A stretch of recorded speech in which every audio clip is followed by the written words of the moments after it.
I've got this book lent out by a friend. It's poems by Charles Bukowski. I've decided to simply read them. I won't read them first. So my response will be spontaneous. Girlfriends. The women of the past keep phoning.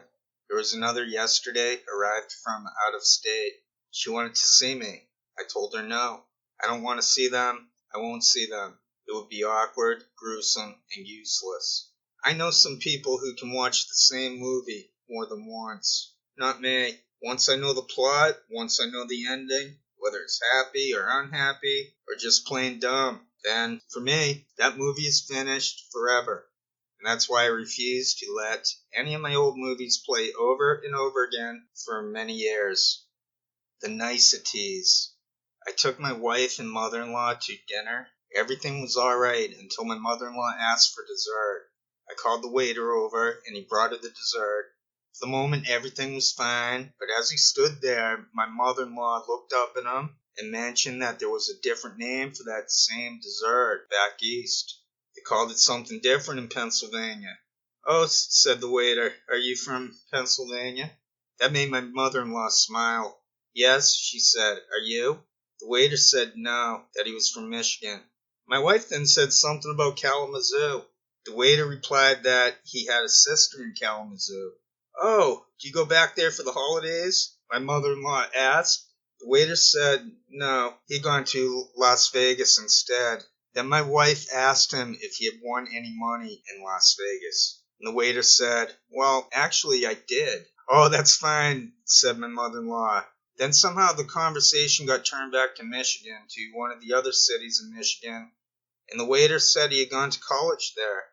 Oh, said my mother-in-law, one of my brothers went to that same school. Oh, really? Said the waiter. He studied medicine there, said my mother-in-law. About that time I decided to tune out. I could hear the sounds, but I allowed the content to drift over my head. It was very peaceful. He's asking you something, I heard my wife say. I looked up. The waiter was asking, can I fill your water glass? No thanks, I replied. The waiter walked off, and my mother-in-law dug her spoon into the dessert, lifted a little round bite, and slid it into her mouth. She liked sweets, and she was from Pennsylvania. I suppose I can keep reading these. Thought the first one was boring, but I'm starting to like these. I hope no one minds that I'm reciting Charles Bukowski poems on YouTube. I'm going to take a short break. I'm going to get very baked for this one. It's actually at the point where I have to clean the pipe, so I'm not going to get very baked after all for this. Maybe before the next poem, after this one. I'm going for 15-minute shows, at least until I get a phone number, and maybe they'll let me make full movies. There won't be any 15-minute maximum. Time to Water the Plants and Feed the Cat by Charles Bukowski. That woman took longer to dress than any woman I had ever known. One night, first we made love, then looked at TV, then we slept. In the morning she was up, getting ready to go to work. I watched her through narrowed eyes. I checked her buttocks and legs. I got tired of that. It was about 7:30 a.m. and I went back to sleep. I awakened at 8 o'clock, walked to the bathroom, pulled open the door. I screamed. She was standing there naked in front of the mirror. Jesus Christ, I said. I thought you had gone to work. Do you want to use the bathroom? She asked. No, it's all right. I went back to bed. Soon she came in and kissed me goodbye with those big red lips, and I smelled her good perfume. Phone me at work, she said. It always cheers me up. After she left, I went in and had a shower. I found a Fresca in the refrigerator, drank that, and went back to sleep. Had a real hot dream. Two women were fighting each other. Each wanted to give it all to me. At first, one would win for a while, and then the other would pull her off and have her turn until the first one pulled her off, and etc. I awakened. I was steaming. Then I got up and took a cold bath, got dressed, then phoned her at work. I gotta go home now, I told her. Oh, she said, just stay one more night. No, I answered, I can't. Why? She asked. I've got to go home, water the plants, feed the cat, I explained.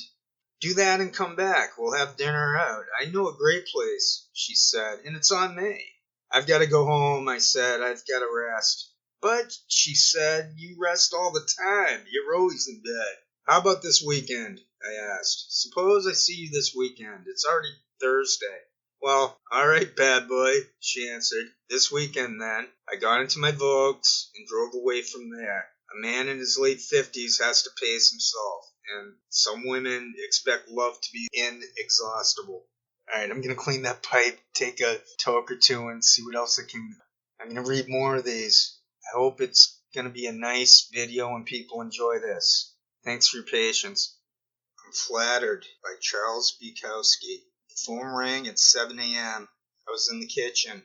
Picked up the phone. Hank.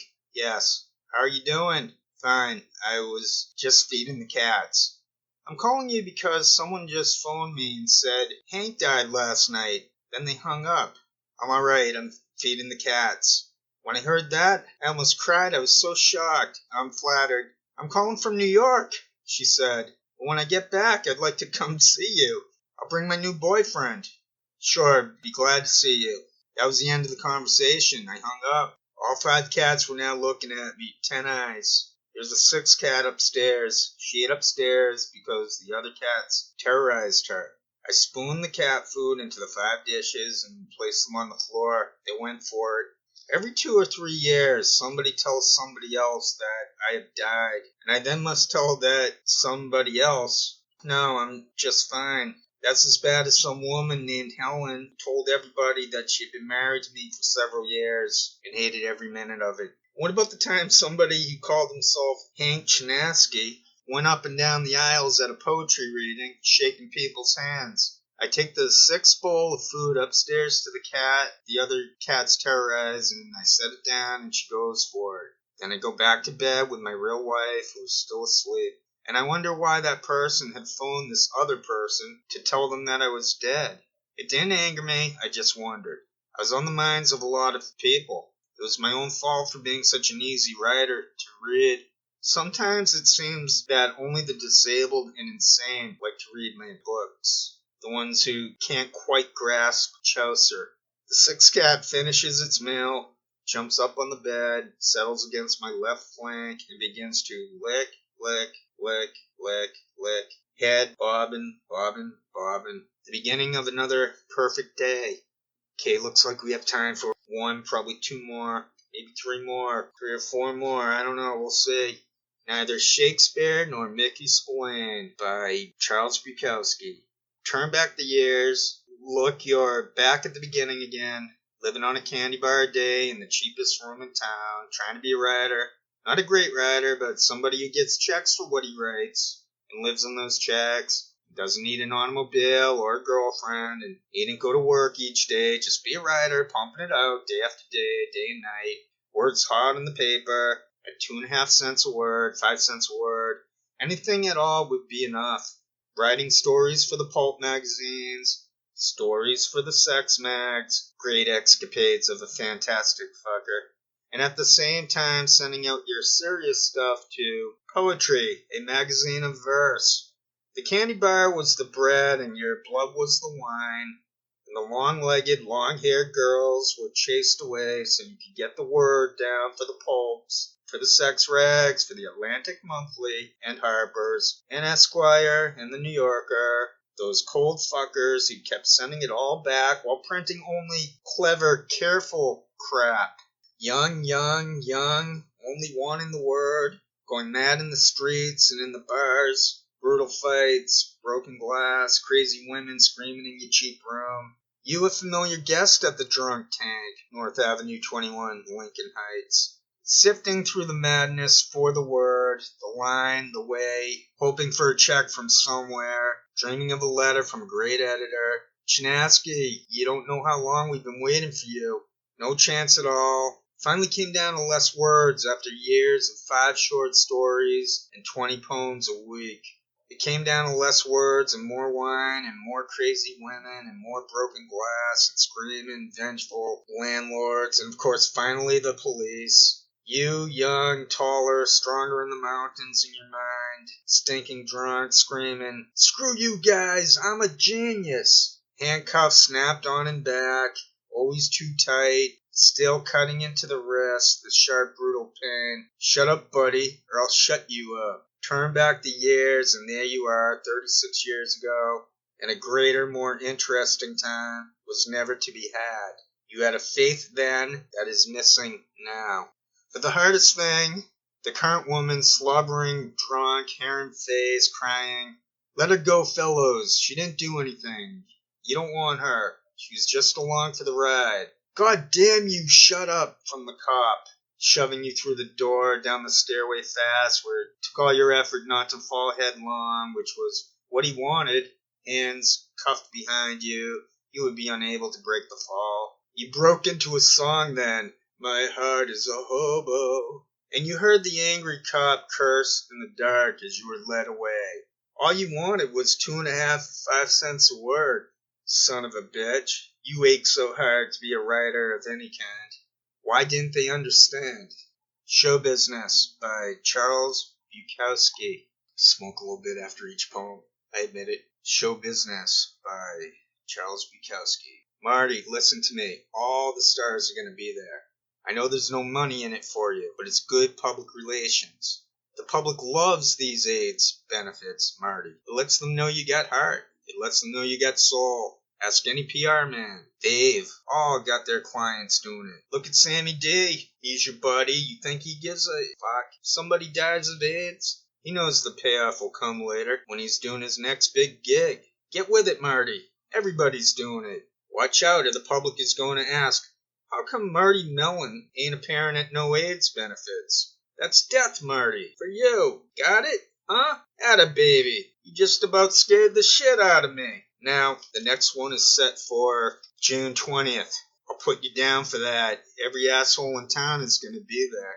Pop by Charles Bukowski. This idiot's wounded flower dangles peacefully. But boy, what a war. Just like all the other wars. But each new one seems more and more the same as the one before. Nothing is very new as I sit here arranging these impossible words, sifting out all the impossibilities. This is a denouement, baby, because you told me that you were different than the others. But how different? You mean you don't piss behind boulevard signboards? I haven't forgotten to water the little plants around the doorway, and I'm left here alone with our cats, 3 of them, 6 eyes looking. They are walking bellies. I feed them, drink, type about all this. There can be nothing great said here, nothing even decent, nothing even understandable. And I'm just now pulling another wine cork with my yellow corkscrew, and that's where I got this title. Alright, the last one's called The Interview.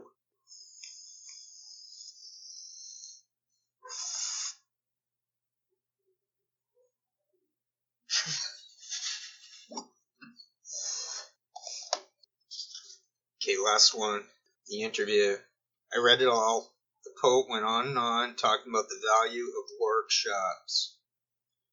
This poet taught at a university, believed in teaching poets in prison, and teaching poets in the schools, high schools, reading his poems there, bringing the word. This poet had studied under C and R and O.